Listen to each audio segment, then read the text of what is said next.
Alice's Adventures in Wonderland by Lewis Carroll. Chapter 4. The Rabbit Sends in a Little Bill. It was the White Rabbit, trotting slowly back again and looking anxiously about as it went, as if it had lost something. And she heard it muttering to itself, "The Duchess! The Duchess! Oh, my dear paws! Oh, my fur and whiskers! She'll get me executed as sure as ferrets are ferrets. Where can I have dropped them, I wonder?"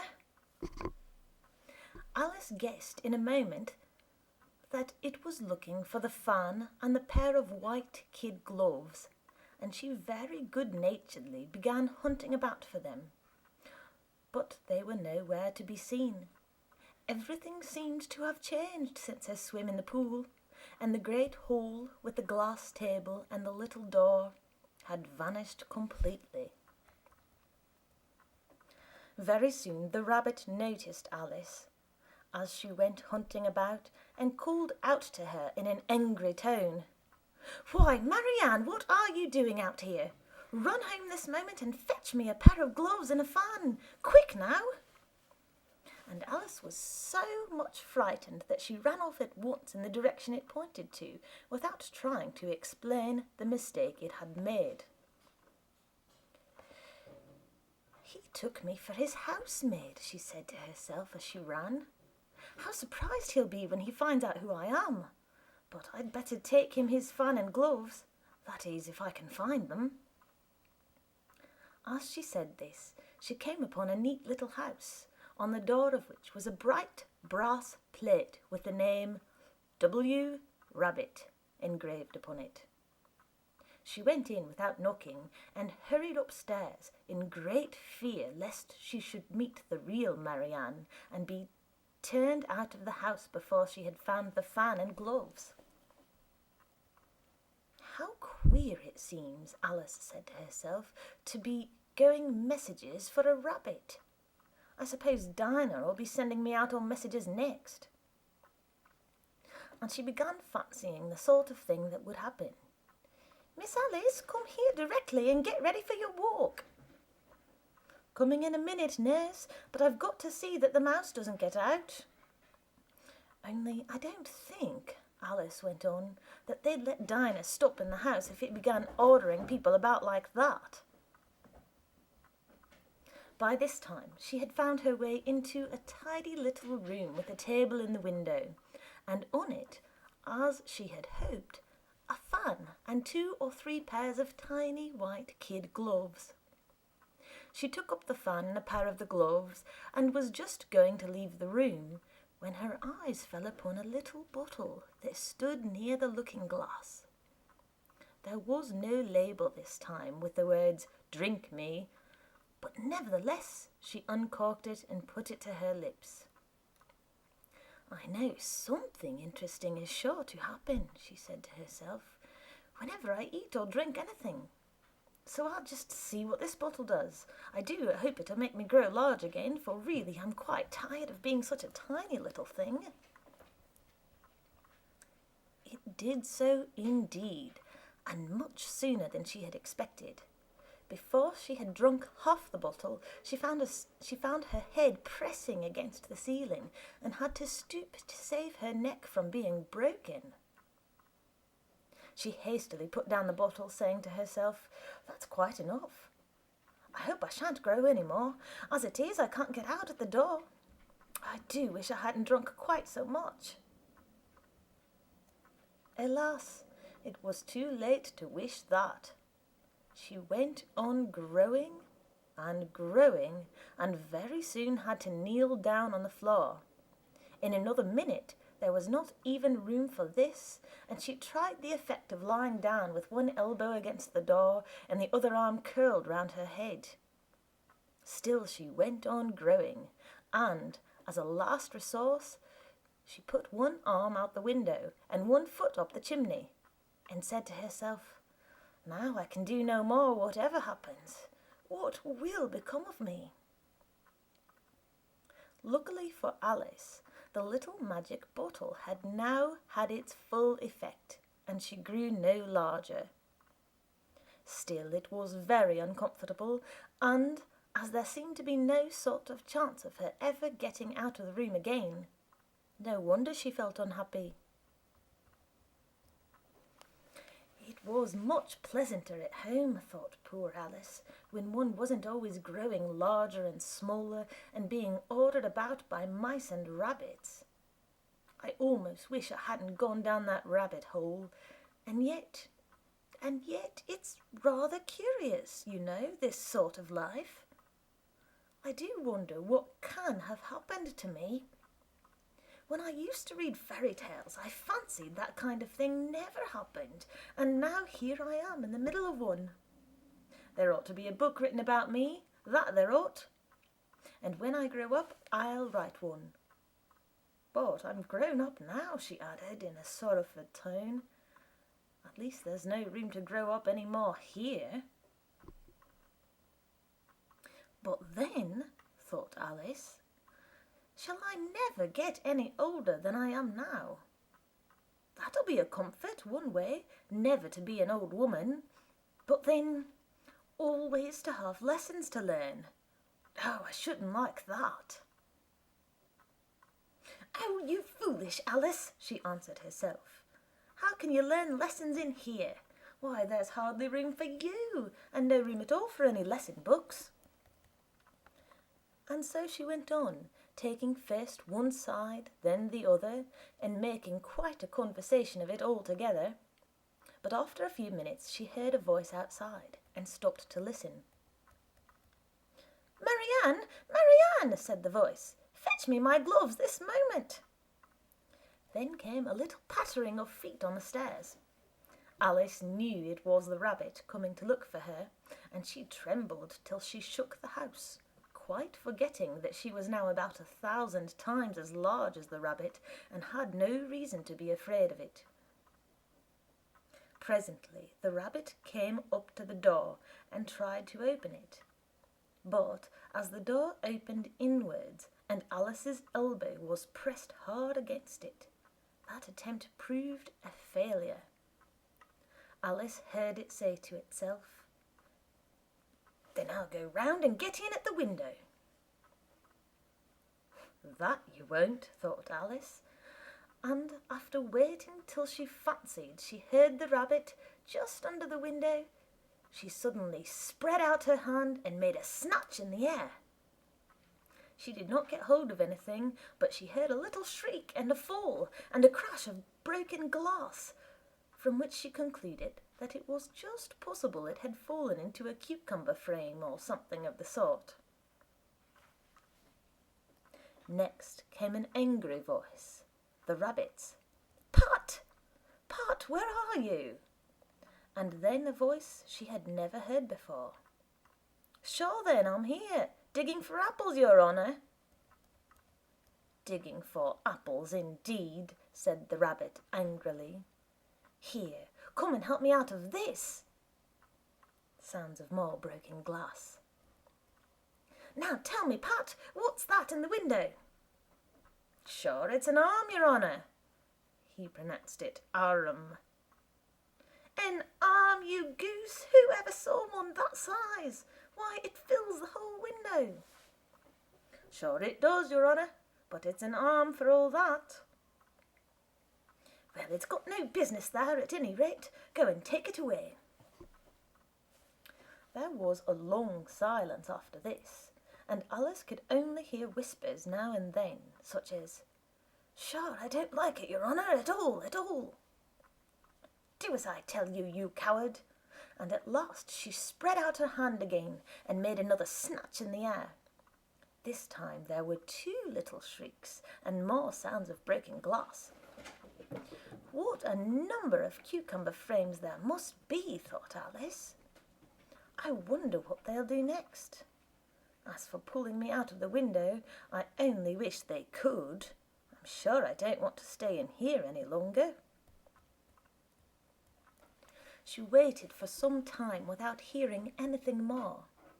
At last came a rumbling of little cartwheels and the sound of a good many voices all talking together. She made out the words, Where's the other ladder? Why, I hadn't thought to bring but one. Bill's got the other. Bill, fetch it here, lad. Here, put 'em up at the corner. No, tie 'em together first. They don't reach half high enough yet. Oh, they'll do well enough. Don't be particular. Here, Bill, catch hold of this rope. Will the roof break? Mind that loose slat. Oh, it's coming down. Heads below. A loud crash. Now, who did that? It was Bill, I fancy. Who's to go down the chimney? Nay, I shan't. You do it. That I won't, then. Bill's to go down. Here, Bill. The master says you're to go down the chimney. Oh, so Bill's got to come down the chimney, has he? Said Alice to herself. Shy, they seem to put everything upon Bill. I wouldn't be in Bill's place for a good deal. This fireplace is narrow, to be sure, but I think I can kick a little. She drew her foot as far down the chimney as she could and waited till she heard a little animal. She couldn't guess of what sort it was, scratching and scrambling about in the chimney close above her. Then, saying to herself, "This is Bill," she gave one sharp kick and waited to see what would happen next. The first thing she heard was a general chorus of, "There goes Bill!" Then the rabbit's voice along, "Catch him, you by the hedge!" Then silence, and then another confusion of voices. "Hold up his head! Brandy now, don't choke him! How was it, old fella? What happened to you? Tell us all about it!" Last came a little, feeble, squeaking voice. "That's Bill," thought Alice. "Well, I hardly know no more, thank you. I'm better now, but I'm a deal too flustered to tell you. All I know is something comes at me like a jack-in-the-box, and up I goes like a skyrocket." "So you did, old fella," said the others. "We must burn the house down," said the rabbit's voice, and Alice called out as loud as she could, "If you do, I'll set Dinah at you." There was a deadly silence instantly, and Alice thought to herself, "I wonder what they will do next. If they had any sense, they'd take the roof off." After a minute or two, they began moving about again, and Alice heard the rabbit say, "A barrowful will do, to begin with." A barrowful of what? Thought Alice. But she had not long to doubt, for the next moment a shower of little pebbles came rattling in at the window, and some of them hit her in the face. "I'll put a stop to this," she said to herself, and shouted out, "You'd better not do that again," which produced another dead silence. Alice noted with some surprise that the pebbles were all turning into little cakes as they lay on the floor, and a bright idea came into her head. "If I eat one of these cakes," she thought, "it's sure to make some change in my size, and as it can't possibly make me larger, it must make me smaller, I suppose." So she swallowed one of the cakes and was delighted to find that she began shrinking directly. As soon as she was small enough to get through the door, she ran out of the house and found quite a crowd of little animals and birds waiting outside. The poor little lizard, Bill, was in the middle, being held up by 2 guinea pigs, who were giving it something out of a bottle. They all made a rush at Alice the moment she appeared, but she ran off as hard as she could and soon found herself safe in a thick wood. "The first thing I've got to do," said Alice to herself as she wandered about in the wood, "is to grow to my right size again. And the second thing is to find my way into that lovely garden. I think that will be the best plan." It sounded an excellent plan, no doubt, and very neatly and simply arranged. The only difficulty was that she had not got the smallest idea how to set about it. And while she was peering about anxiously among the trees, a little sharp bark just over her head made her look up in a great hurry. An enormous puppy was looking down at her with large round eyes and feebly stretching out one paw, trying to touch her.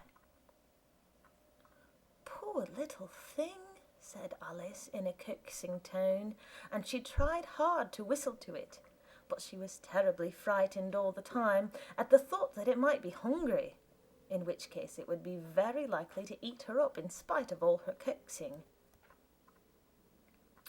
Hardly knowing what she did, she picked up a little bit of stick and held it out to the puppy, whereupon the puppy jumped into the air off all its feet at once with a yelp of delight and rushed at the stick and made believe to worry it.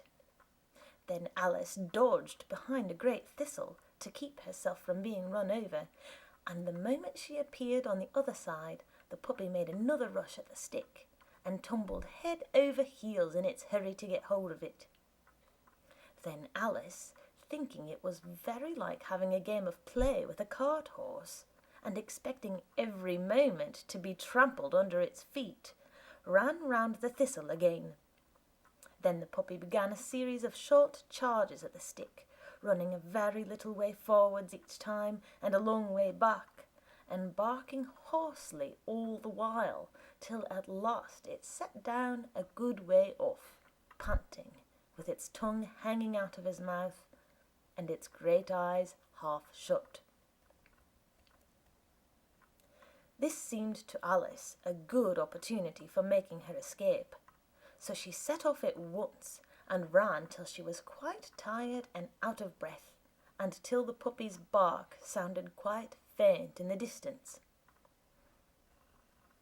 "And yet what a dear little puppy it was," said Alice, as she leant against a buttercup to rest herself and fanned herself with one of the leaves. "I should have liked teaching it tricks very much if I'd only been the right size to do it. Oh dear, I'd nearly forgotten that I've got to grow up again. Let me see, how is this to be managed? I suppose I ought to eat or drink something or other, but the great question is, what?" The great question certainly was, what? Alice looked all round her at the flowers and the blades of grass, but she did not see anything that looked like the right thing to eat or drink under the circumstances. There was a large mushroom growing near her, about the same height as herself, and when she had looked under it, and on both sides of it, and behind it, it occurred to her that she might as well look and see what was on top of it. She stretched herself up on tiptoe and peeped over the edge of the mushroom, and her eyes immediately met those of a large caterpillar that was sitting on the top with its arms folded, quietly smoking a long hookah and taking not the smallest notice of her or of anything else. End of chapter 4.